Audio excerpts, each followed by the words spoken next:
신앙 고백 우리 하겠습니다. 나는 전능하신 아버지 하나님 천지의 창조주를 믿습니다. 나는 그의 유일하신 아들 우리 주 예수 그리스도를 믿습니다.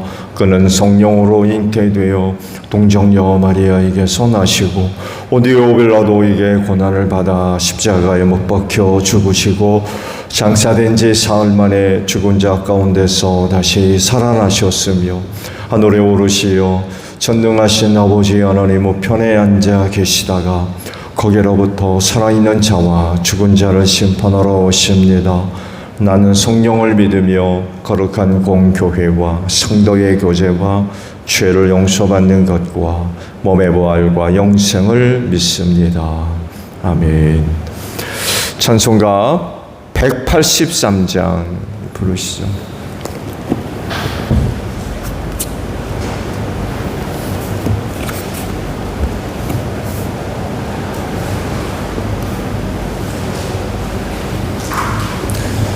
찬송가 183장이에요.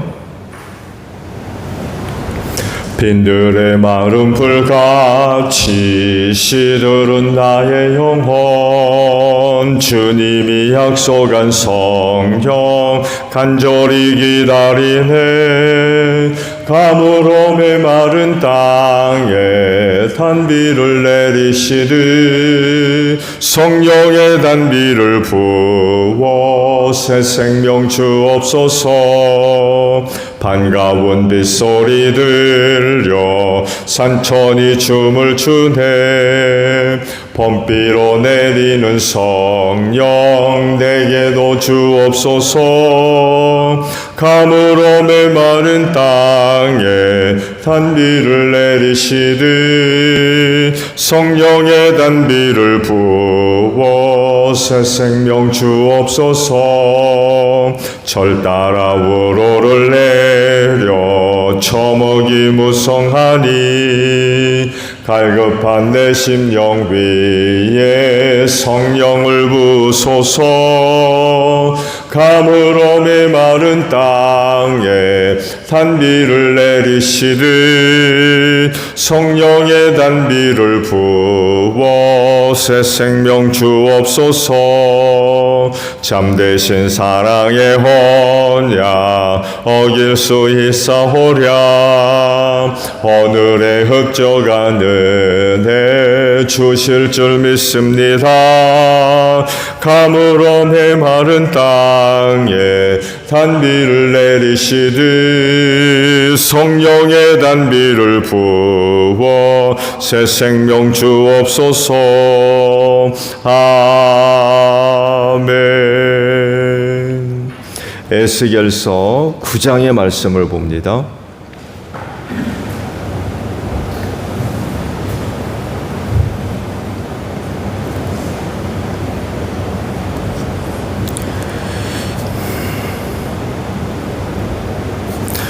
또 그가 큰 소리로 외치시는데 그 소리가 내 귀에까지 들렸다. 이 성읍을 보랄 사람들아 각자 사람을 죽이는 무기를 손에 들고 가까이 나오너라. 그러자 6 사람이 북쪽으로 향한 민문길에서 오는데 각자가 부수는 연장을 손에 들고 있었으며 그들 가운데 한 사람은 모시옷을 입고 허리에는 서기관의 목통을 차고 있었다. 그들이 들어와서 노스로 만든 제단 곁에 섰다. 이스라엘 하나님의 영광이 이제까지 머물러 있던 그룹에서 떠올라 성전 문지방으로 옮겨갔다. 그는 모시옷을 입고 허리에 서기관의 목통을 찬 그 사람을 부르셨다. 주님께서 그에게 말씀하셨다. 너는 저 성읍 가운데로 곧 예루살렘으로 두루 돌아다니면서 그 안에서 일어나는 모든 역겨움 때문에 슬퍼하고 신음하는 사람들의 이마에 표를 그려 놓아라. 또 그는 내가 듣는 앞에서 다른 사람들에게 말씀하셨다. 너희는 저 사람의 뒤를 따라 성읍 가운데로 돌아다니면서 사람들을 쳐서 죽여라. 불쌍히 여기지도 말고 가엾게 여기지도 말아라. 노인과 젊은이와 처녀와 어린아이와 부녀들을 다 죽여 없애라. 그러나 이마에 표가 있는 사람에게는 손을 대지 말아라. 너희는 이제 내 성소에서부터 시작하여라. 그러자 그들은 성전 앞에 서 있던 장로들부터 죽이기 시작하였다. 그가 또 그들에게 말씀하셨다. 너희는 성전을 더럽혀라. 모든 뜰을 시체로 가득 채워라. 이제 내가 보아라. 그러자 그들이 성읍 가운데로 나가서 사람들을 쥐었다. 살육이 계속되는 동안 나는 혼자 거기에 있었다. 나는 엎드려 얼굴을 땅에 대고 부르짖으며 아뢰었다. 주 하나님, 예루살렘에다가 이렇듯 주님의 진노를 쏟으시다니 이스라엘에 남은 사람들을 주님께서 친히 다 멸하실 작정입니까? 그가 나에게 말씀하셨다. 이스라엘과 유다족 속의 죄악이 너무나 크고 땅에 피로 가득 차 있고 이 성읍은 불법으로 꽉 차 있다. 그들은 내가 이 땅을 버렸으며 쳐다보지 않는다는 말이나 하고 있다.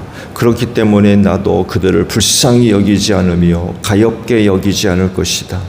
나는 그들의 행실을 따라서 그들의 머리 위에 그대로 갚아줄 뿐이다. 그런데 못이 옷을 입고 허리에 먹통을 찬 사람이 와서 보고하였다. 주님께서 저에게 명하신 대로 제가 다 수행하였습니다. 아멘.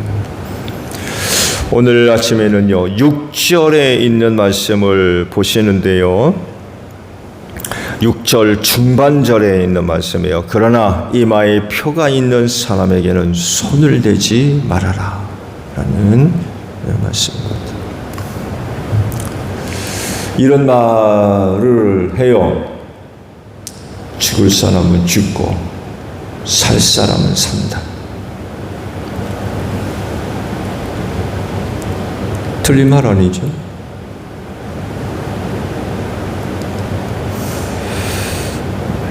살 사람이 죽을 수 없고요. 또 죽을 사람이 살 수는 없어요.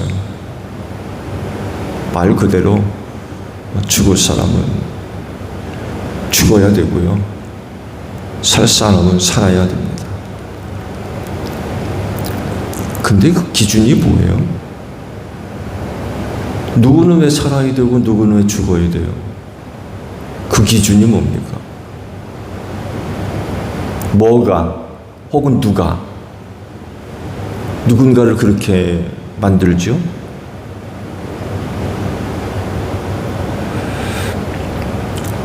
운빨이라고 그러죠. 운빨.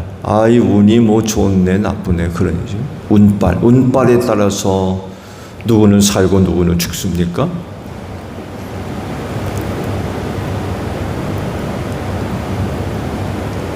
아니면 조상 잘 둔 덕인가요?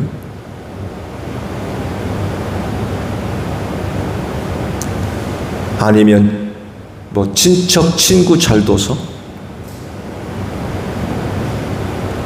그들 때문에 그들의 도움 때문에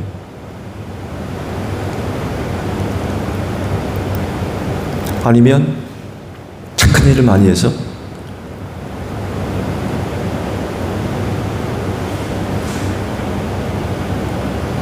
사람을 그렇게 서로 다른 그런 그 결과를 얻게 하는 근본 혹은 기준 그게 뭐예요? 사실 사람이 죽고 사는 건 하나님만이 결정하실 수 있어요. 그건 하나님의 주권하에 있는 일이죠. 세상의 어떤 누구도 또 뭣도 사람의 죽고 사는 걸 결정할 수 없습니다. 그건 하나님이 하시는 일이세요. 그래서 때로 이해하지 못할 때가 많아요. 아니 왜 누구는 살고 누구는 죽어야 되나? 그걸 두고 설명할 수 있나요? 쉽지 않습니다. 왜냐하면 하나님이 하시는 일이기 때문에 그래요. 혹 우리가 나중에 하나님 앞에 서서 궁금했던 부분들을 여쭈어서 확인해 볼 수는 있겠지만 그러나 짧은 인간의 지혜를 가지고 하나님의 무한한 그런 그 지혜를 안다는 건 불가능한 일이죠. 혹 안다 할지라도 이해를 못할 겁니다.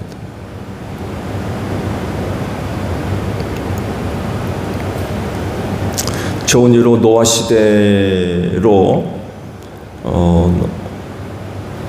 올라가 보면 홍수로 인하여서 그 세대 모든 사람들이 다 죽지만 노아 식구들은 살아요. 방주탄 들짐승들 역시 살고 나머지는 다 죽습니다. 소돔과 고모라도 보세요. 롯 식구 제외하고 다 죽었어요.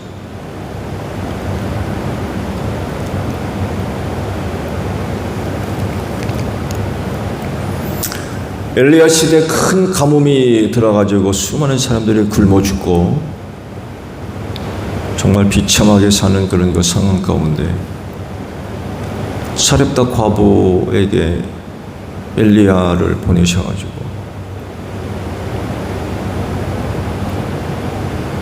놀라운 기적들을 통하여서 그 가뭄을 보내죠. 죽은 아들도 살리고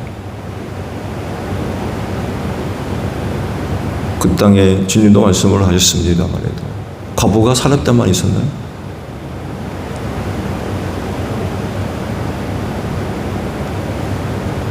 그러잖아요.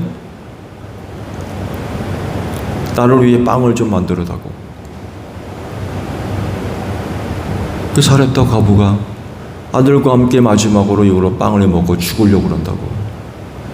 근데 엘리야가 해달라고 그러니까 해주죠. 근데 그 뒤로부터 놀라운 기적이 일어나서 가뭄을 이겨낼 수 있었어요.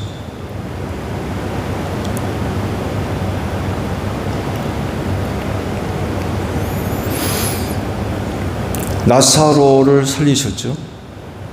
나흘이나 됐는데, 무덤에 들어간 지 나흘이나 됐는데 살려내십니다.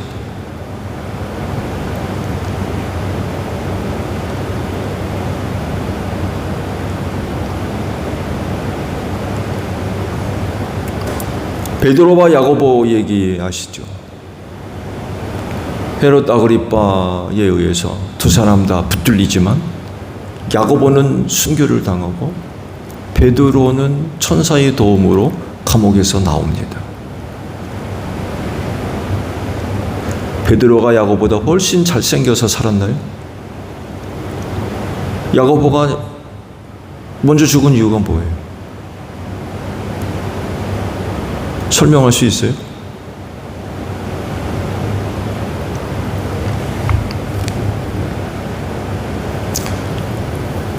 이런 부분들에 대해서 우린 다 이해를 할 수가 없어요. 하나님께서 살 자와 죽을 자를 정하실 때의 그 기준과 내용, 이유, 목적 틀림없이 있을 텐데 제비 뽑아가지고 그러실 리는 없잖아요. 종이에다가 이름 써놓고는 휙 날려서 가장 멀리 간 사람을 살리고 그거보다 못하면 다 죽이고 그런 식으로 하나님이 일을 하십니까? 그렇지 않잖아요.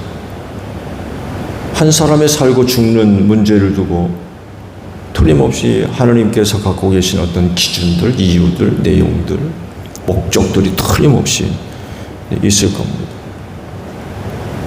분명한 뜻을 가지고 또 하나님 나름대로의 분명한 이유가 있기 때문에 살 자는 살리고 죽일 자는 죽이시는 거죠.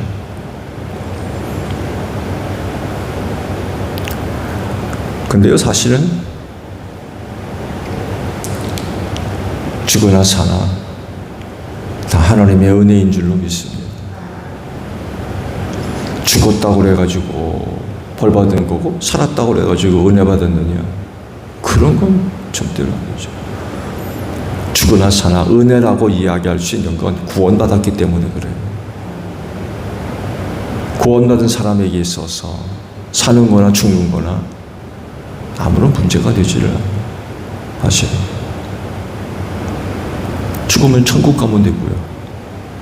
살면 하나님의 영광을 위해 살면 되고, 이래나 저래나 다 하나님의 은혜이기 때문에 감사할 수 있고 기뻐할 수 있는 거죠.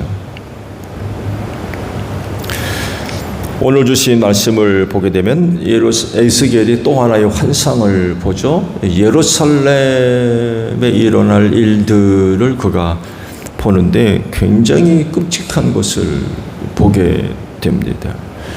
그곳에서 수많은 사람들이 죽임을 당해요. 하나님께서 명령을 하셔가지고 다 죽이라는 거예요. 노인, 젊은이, 처녀, 어린아이, 부녀들. 그러니까 눈에 띄는 대로, 손에 잡히는 대로 다 죽이는 거죠.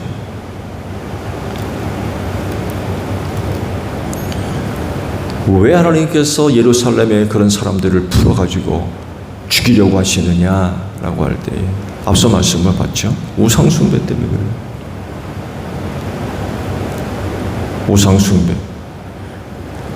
우상숭배하면 당연히 타락한 생활을 할 수밖에 없고, 하나님께서 살려두려고 하지 않으시고 다 쓸어버리는 거예요.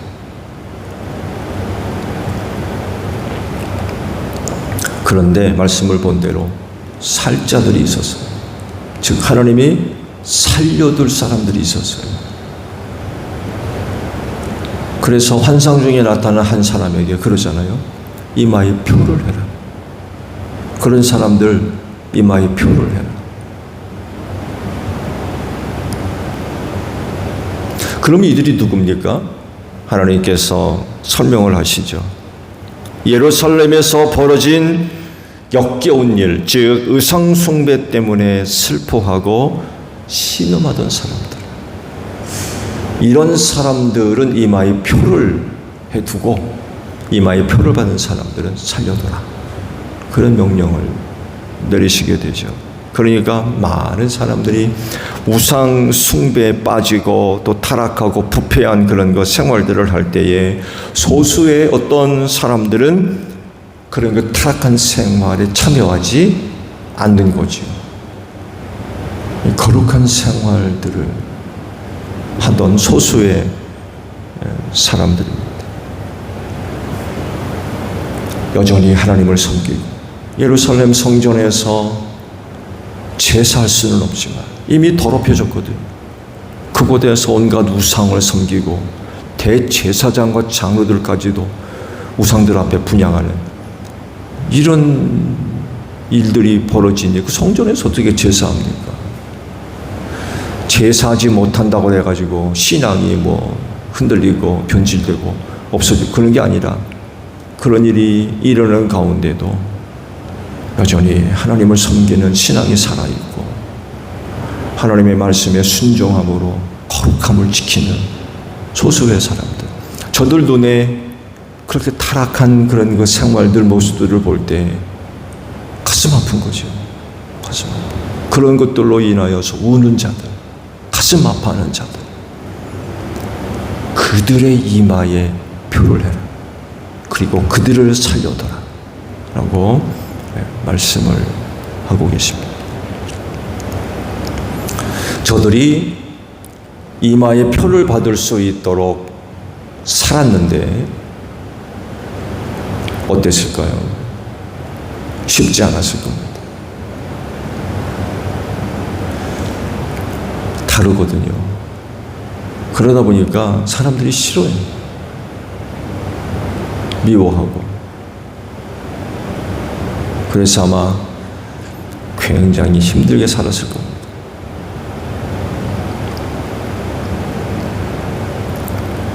그런데도 흔들리지 않고 거룩함을 지켜나가는 그런 그 삶을 산 거죠. 성경을 보면 이 표식에 관한 말씀들이 의외로 많이 있어요. 최초의 표식이 누군지 아십니까? 가인입니다. 하나님께서 인류 최초로 가인에게 표식을 주셨어요. 아벨을 죽인 죄로 하나님께서 책임을 물으셔가지고 방랑하며 살 거다. 쉬지 못하고 떠돌아다니며 살아야 된다라고 명령을 하시죠. 그래서 정착 생활을 못합니다. 에서가 이곳저곳으로 떠돌아다니며 방랑하는 생활을 해요. 하나님으로부터 그런 저주를 듣게 됐을 때 그러죠. 내가 그렇게 생활하다가 사람들이 만나 나를 죽이면 어떡합니까? 그때 하나님께서 가인에게 표식을 주셨어요. 사람들이 너를 죽이지 못하게. 이게 최초의 표식입니다. 사람들이 죽이지 못하도록 가인에게 표식을 주셨어요. 하나님께서 직접 주신 그 표식이 어떤 표식인지 모르겠어요.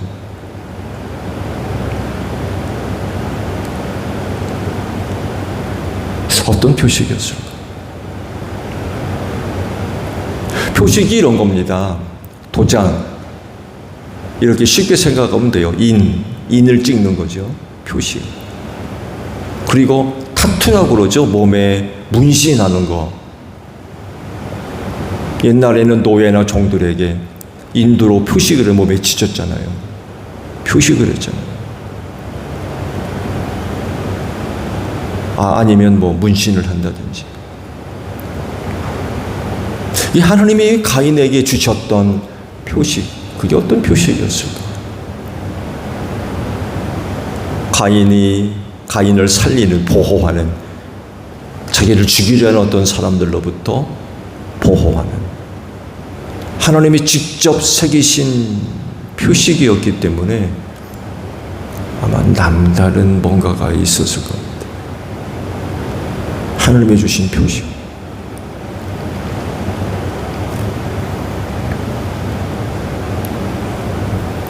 이스라엘 백성들이 이집트에서 나올 때 마지막 장자의 죽음을 피할 방법을 알려주셨죠. 양을 잡아 그 피를 문설주에 발라라. 그것도 하나의 표식입니다. 양의 피를 바른 문설주.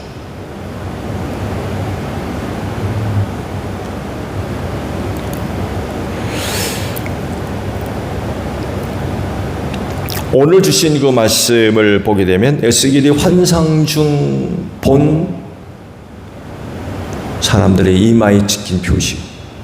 그 어떤 사람이 갑자기 나타나서 석인과 같은 그 붓을 들고 있었다고 하죠. 먹통을 들고.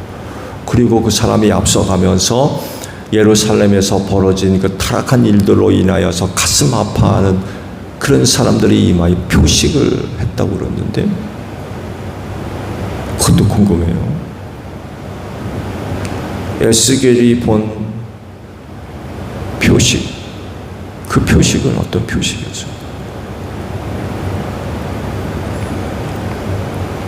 이렇게 성경은요, 하나님이 주신 표식으로 말미암아 구원을 얻는 일들을 자주 언급을 하고 있습니다. 근데 이것만 있는 게 아니라는 걸 금방 알아차렸을 겁니다. 즉, 사탄이 주신 표가 있어요. 짐승표라고 그러죠. 그 수는 006이라고 했습니다. 이 표를 받지 않으면 물건을 사고 팔지 못하겠다. 그럼 어떻게 살란 얘기예요?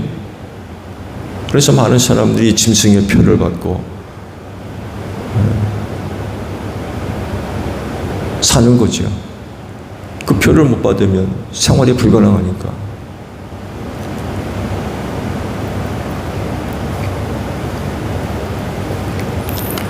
성경은 이렇게 서로 다른 표식에 관해서 말씀을 하세요. 즉 하나님이 주신 표식, 짐승 곧 사탄이 준 표식, 서로 다른 표식을 말씀을 하고 있습니다.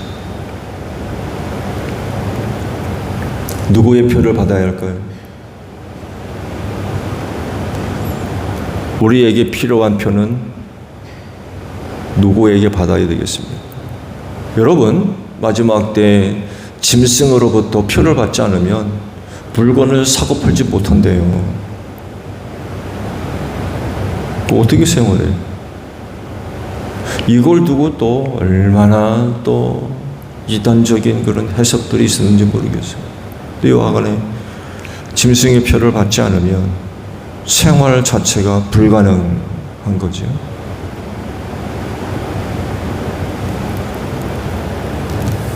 오늘 주신 그 말씀들을 우리가 생각해 본다 그러면 당연히 하나님으로부터 표를 받아야 되겠죠. 왜냐하면 구원받기 때문에 그렇습니다.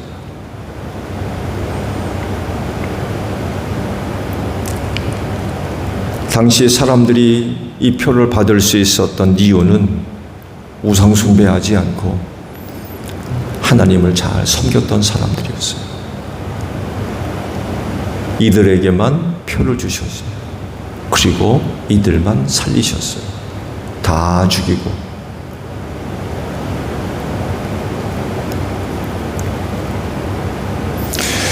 짐승의 표를 받고 이 세상 편하게 살 겁니까? 아니면 하나님의 표를 받고 불편하고 어렵게 살겠습니까? 여러분은 어떤 걸 선택하실래요? 여러분 앞에 표가 놓여 있는데 하나님 짐승의 표고 하나님은 하나님이 주시는 표.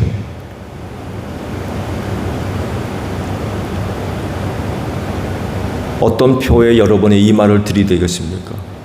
아니면은 어느 표에 여러분의 오른손을 내밀겠습니까? 짐승의 표를 받으면 멸망당하지만 하나님의 표를 받으면 구원받는 줄로 믿습니다. 육신을 위하고 세상 살이를 위한 것이라면 짐승의 표를 받는 게 훨씬 나을 겁니다.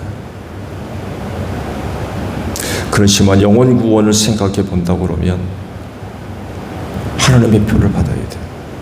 하나님의 표를 받지 않으면 심판날에 절대로 구원받을 수 없습니다. 그렇지만 많은 사람들이 세상살이를 위해서 하나님의 표보다도 짐승의 표에 팔을 내밀고 이마를 내미는 사람들이 너무 많이 있다는 거예요. 이 세상살이 몇 년을 살겠다고.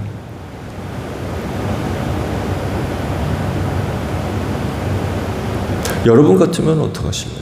어느 편에 줄을 서겠습니까? 아마 하나님의 표를 받는 쪽의 줄이 굉장히 적을 것 같아요.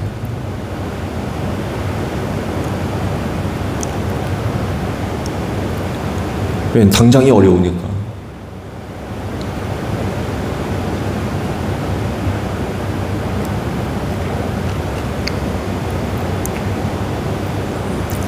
짐승의 표는 멸망의 표지만 하나님의 표는 생명의 표인 줄로 믿습니다.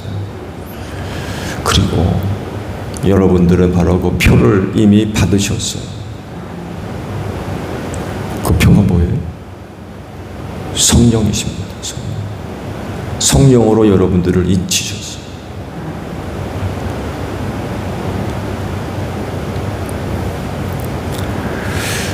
그러므로 성령에 인침받은 사람들은 그날의 그 죽음의 자리에서 구원받을 줄로 믿습니다.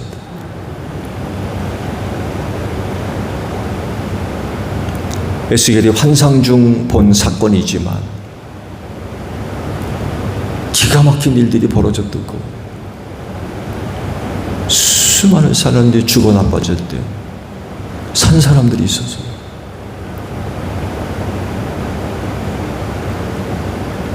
정말 그런 사람들은 기적이죠, 기적. 기적. 다 죽는 자리에서 사니까 그 사람 주변에 있는 사람들이 다 죽어 나자빠지는데 살아난 거예요. 정말 기적 같은 일이죠.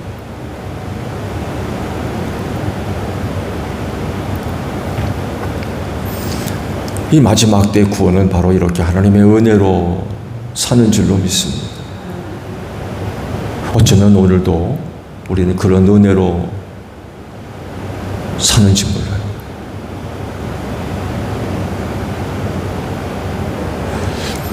그럴진데 이 마지막 때 믿음을 따라 사는 게 쉽진 않지만 우린 끝까지 남은 신앙의 경주를 달려가야 할 줄로 믿습니다.